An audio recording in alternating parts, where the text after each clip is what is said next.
আরে ভেল পুরি, আলু চাট, পাপড়ি চাট, বাটাটা পুরি, তাড়াতাড়ি আসুন দাদা দিদি বৌদি সবাই চলে আসুন, দোকান একটু পরে বন্ধ হবে।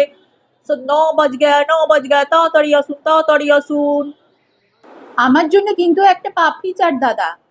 টকটা কিন্তু কম দেবেন, আমি আবার টকটা খাই না। বাহ, খুব সুন্দর হচ্ছে তো। আমি একটু দেখি পাপড়ি চাটের ড্রেসিংটা কিভাবে করে। আজকে একটা সামনাসামনি দেখবো। বা প্লেটে দাদা কি সুন্দর পাপড়িগুলোকে সাজিয়ে সাজিয়ে দিয়েছে দেখুন। দোকানটা প্রায় বন্ধের মুখে।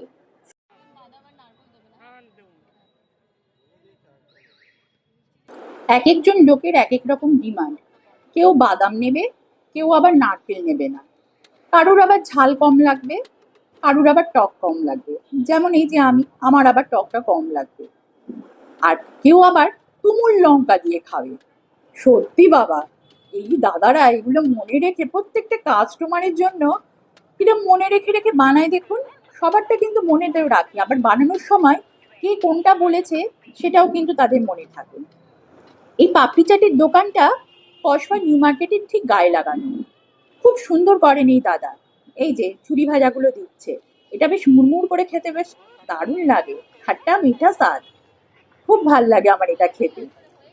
কোনোদিন যদি আপনারা কসবা নিউ মার্কেটের কাছে আসেন, এই দাদার কাছে একবার চাটটা খেয়ে দেখবেন। বেশ ভালোই বানায়। খুব ব্যস্ততম অঞ্চল এই জায়গাটা।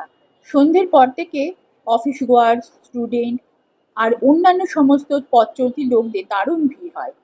এইবার দই পড়ছে, আবার পুর পুর পুর পুর পুর পুর পড়ে গেল পড়ে গেল পড়ে গেল। বাহ, বেশ ভালো খানিকটা দই দিল তো।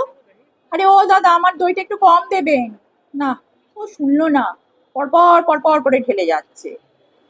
না, দইটা না দিলে জমবেও না, যদিও এর উপর একটা ঝাল মশলা দিয়ে দিল, বললে ব্যালেন্স হয়ে যাবে। খেয়ে দেখুন দিদি। তা সত্যি কিন্তু ব্যালেন্স হয়ে যায় এগুলো। আবার এই চাটনিটাও আবার দিয়ে দিল। এই চাটনিটা হলো মিষ্টি মিষ্টি চাটনি, খুব ভালো খেতে। আপনারা কিন্তু পারলে একবার এখানে এসে ট্রাই করে যাবেন।